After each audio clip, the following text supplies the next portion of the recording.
welcome back to the Fabulous 95, and today we are going to be doing a kind of throwback Thursday video of the Blue Desert Chick Hicks and Chick Hicks Crew Chief from Blue Desert. So, let's get right into this.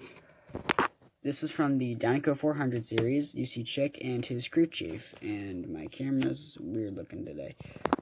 You see the Chick and his Crew Chief. On the back, you see there are two packs from the series, which were Lightning McQueen and Charlie Checker, or the Piston Cup Pace Car, and Chick and his Crew Chief. Very great today, isn't it? Dinoco 400. After the Dinoco 400, a tiebreaker race is needed to determine the winner of the Piston Cup. Well, let's get this guy unboxed.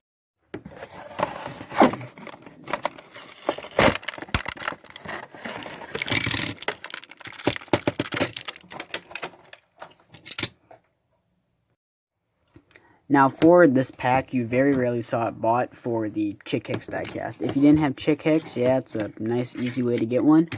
But it's just a Talon Chick Hicks. There's not much that's that great about it. But the main reason people would have bought it, in my opinion, would have been for Chick Hicks' Crew Chief, because it's always good to have pitties or Crew Chief members. Green color, Chick Hicks 86 on the side. He kept the color scheme of Chick, which is one thing I liked about these Crew Chiefs, is that they didn't just throw on like random colors. His expression is nice.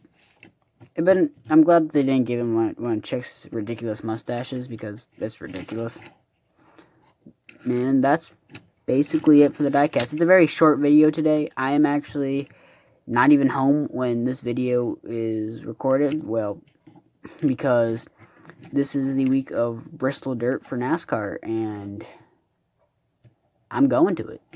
So, thanks for watching. Please like and subscribe to the channel if you have not already. Leave a comment, let me know what your favorite part of the video was, and turn on post notifications, because why not? Well, I'll see you guys next time.